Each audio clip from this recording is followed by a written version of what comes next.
ನಾವು ಜೀವನದಲ್ಲಿ ತುಂಬ ಖುಷಿಯಾಗಿರಬೇಕು ಅಂದರೆ ಸ್ವಾರ್ಥದಿಂದ ದೂರ ಇರಬೇಕು, ಇನ್ನೊಂದು ಸ್ವಾರ್ಥಿಗಳಿಂದ ದೂರ ಇರಬೇಕು.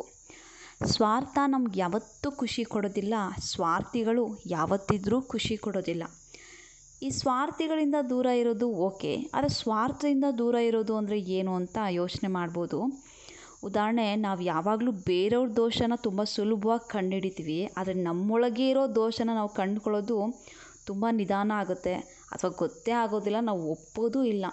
ಹೆಂಗೆ ಅಂದರೆ ಈ ಹದ್ದು ಎಷ್ಟು ತೀಕ್ಷ್ಣವಾಗಿ ನೋಡುತ್ತೆ ಬೇರೆಯವ್ರ ತಪ್ಪನ್ನು. ಅದೇ ಒಂದು ಬೆಕ್ಕಿನ ಮರಿ ಕಣ್ಣು ಮುಚ್ಕೊಂಡು ಹಾಲು ಕುಡಿತಾ ಇರುತ್ತೆ, ಅದ್ರ ಮನಸ್ಸಲ್ಲಿ ನನ್ನನ್ನು ಯಾರೂ ನೋಡ್ತಾ ಇಲ್ಲ ಅಂತ.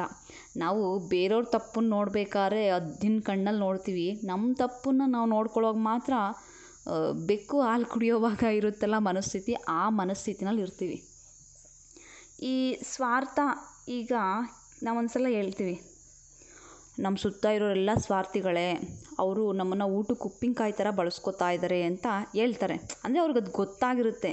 ಗೊತ್ತಾದ ಮೇಲೂ ಕೂಡ ಅವ್ರ ಸ್ನೇಹದಲ್ಲಿ ಇದ್ದಾರೆ ಅಂದರೆ ಅದರ ಅರ್ಥ ಏನು ಅಂದರೆ, ನಾವು ಕೂಡ ಅವ್ರನ್ನ ಊಟಕ್ಕೆ ಉಪ್ಪಿನಕಾಯಿ ಥರನೇ ಬಳಸ್ಕೊತಾ ಇದ್ದೀವಿ ಅಂತ ಅರ್ಥ. ಯಾರಲ್ಲೇ ಸ್ವಾರ್ಥ ಕೊಂಡ್ರು ಅವ್ರ ಸಹವಾಸನೇ ಬಿಟ್ಬಿಡ್ಬೇಕು. ಯಾಕೆ ನಾವು ಅವ್ರದ್ದು ಸ್ವಾರ್ಥ ಗೊತ್ತಾದ ಮೇಲೂ ನಾವು ಅವ್ರ ಜೊತೆ ಇರೋದು, ಅವ್ರಿಗೂ ನಮಗೂ ವ್ಯತ್ಯಾಸನೇ ಇರಲ್ಲ. ಅದಕ್ಕೋಸ್ಕರ ಸ್ವಾರ್ಥದಿಂದ ದೂರ ಇರಬೇಕು, ಸ್ವಾರ್ಥಿಗಳಿಂದ ದೂರ ಇರಬೇಕು. ಈ ಸ್ವಾರ್ಥ ನಮ್ಗೆ ಯಾವತ್ತೂ ಸಂತೋಷನ ಕೊಡಲ್ಲ ಅಂತ ಅರ್ಥ ಆಗುತ್ತೆ. ಇನ್ನೊಂದು, ನಾವು ಯಾವಾಗಲೂ ನಮ್ಮ ಕುಟುಂಬನ ತುಂಬ ಪ್ರೀತಿಸಬೇಕು. ತಂದೆ ತಾಯಿ, ನಮ್ಮ ವಿದ್ಯೆ ಕಲಿಸಿದ ಗುರುಗಳು, ಮತ್ತು ನಮ್ಮ ಜೀವನದಲ್ಲಿ ಏನೆಲ್ಲ ಸಂತೋಷನ, ಖುಷಿನ, ಆರೋಗ್ಯನ, ನಾವು ಬೇಡದೇ ಇರೋದನ್ನು ಕೊಟ್ಟಿರುವಂಥ ಭಗವಂತನ ನಾವು ತುಂಬ ಕೃತಜ್ಞತೆಯಿಂದ ಸ್ಮರಿಸಬೇಕು.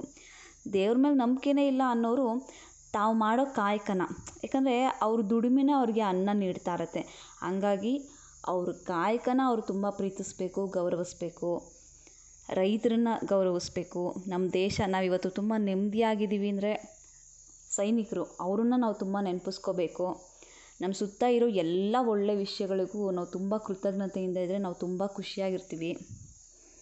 ಇದು ನಾನು ಹೇಳ್ತಾ ಇರೋ ವಿಷಯ ಅಲ್ಲ, ತಿಳಿದವರು ನನಗೆ ತಿಳಿಸಿರೋ ವಿಷಯ.